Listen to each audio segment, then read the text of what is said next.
বাসায় থাকা অব্যবহৃত কাচের বোতল দিয়ে কিভাবে ঘর সাজানোর জিনিস বানিয়ে নিলাম সেটাই থাকছে আজকে ভিডিওতে। হ্যালো সবাইকে। সবার বাসাতেই এক্সট্রা অনেক কাচের বোতল পড়ে থাকে, তো আমার কাছে একটি কফির বোতল ছিল। এটা ছিল কাচের বোতল। এটাকে আমি একদম ভালোভাবে কাগজগুলো তুলে পরিষ্কার করে নিয়েছিলাম। এরপর ভাবলাম এটাকে রং করে নেওয়া যাক, এর জন্য আমি কালো রংটা ইউজ করেছিলাম।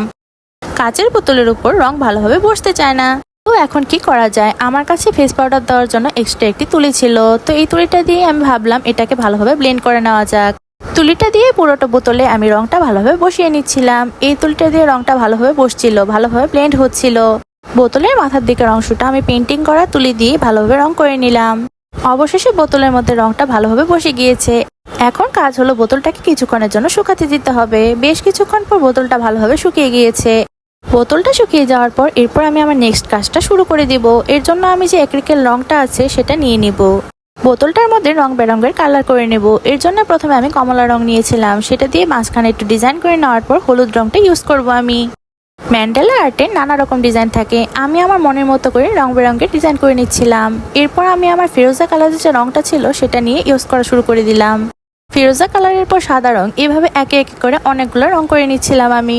দেখতে অনেক বেশি সুন্দর লাগছিল, কারণ কালো রঙের ছিল তাই রংগুলো ফুটে উঠছিল সুন্দর করে। আমি ডট ডট করে ডিজাইন করে নিচ্ছিলাম। ডট ডট ডিজাইনের জন্য রঙের জন্য আমি কটন বার ইউজ করেছিলাম। কটন বার দিয়ে সুন্দর ডিজাইন হচ্ছিল।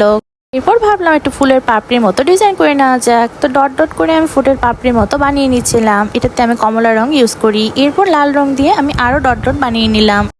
এই ডিজাইনটা হচ্ছে ম্যান্ডেলা আর্ট। আমি আমার মনের মতো করে বানিয়ে নিচ্ছিলাম, যদিও এটা করতে অনেকটা সময় লেগেছে। ভিডিওতে আসলে বোঝা যাচ্ছে না স্পিড বাড়িয়ে দেওয়ার কারণে। ভালোভাবে উপর দিকে একটু শেডের মতো হলুদ দিয়ে রং করে নেওয়ার পর আমি এখানে গ্লাস ইউজ করব। এর জন্য আমি এখানে আঠাগুলো লাগিয়ে নিচ্ছিলাম ভালো করে। আমি এখানে ফেভিকলের যে গামটা ছিল সেটা ইউজ করেছিলাম। আঠাগুলোর উপরে আমি একে একে রাউন্ড আর পাতা শেপের যে গ্লাসগুলো ছিল সেগুলো বসিয়ে দিচ্ছিলাম। উপরের দিকে ফাঁকা জায়গা ছিল, তাই ভাবলাম সেখানে একটু ডিজাইন করে নেওয়া যাক। সেখানে হলুদ আর লাল রং ইউজ করে আমি ফুলের মতো বানিয়ে নিচ্ছিলাম। কাজটা দেখতে যতটা সহজ মনে হচ্ছে ততটা মোটেও সহজ ছিল না। অনেকটা সময় লেগেছিল করতে আর অনেকটা কষ্টও হয়েছিল। বোতলটা নিচের দিকে ফাঁকা জায়গা ছিল, তাই ভাবলাম সেখানে ওইটা ডিজাইন করে নেওয়া যাক। সেখানে আমি অল্প শেডের মতো বানিয়ে সেখানেও গ্লাস ইউজ করব। এখানে আমি 4 কোণার গ্লাস ইউজ করেছিলাম। কালারফুল বানানোর জন্য সেখানে আমি অল্প হলুদ রং ইউজ করেছিলাম। বেশ অনেকক্ষণ কষ্ট করে ডিজাইন করার পর আমার বোতলটা একদম রেডি। দেখতে অনেক বেশি সুন্দর লাগছিল। বেশ অনেকক্ষণ কষ্ট করে বানানোর পর যখন কাজটা দেখতে অনেক বেশি সুন্দর লাগছিল তখন মনটা অনেক বেশি খুশি হয়ে যায়। এটা ঘর সাজানোর জন্য অনেক সুন্দর একটি জিনিস। এটাকে ফুলদানি হিসেবে সহজে ইউজ করা যাবে।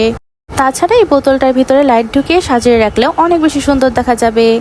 আমার কাছে লাইট ছিল, সেটাকে বোতলের ভিতরে ঢুকিয়ে আমি একটু সাজিয়ে রেখেছিলাম। আজকে ভিডিওটি এই পর্যন্তই। ভিডিওটা যদি ভালো লাগে একটি লাইক করে দিও সবাই। দেখা হবে নেক্সট ব্লগে। Thanks for watching. বাই।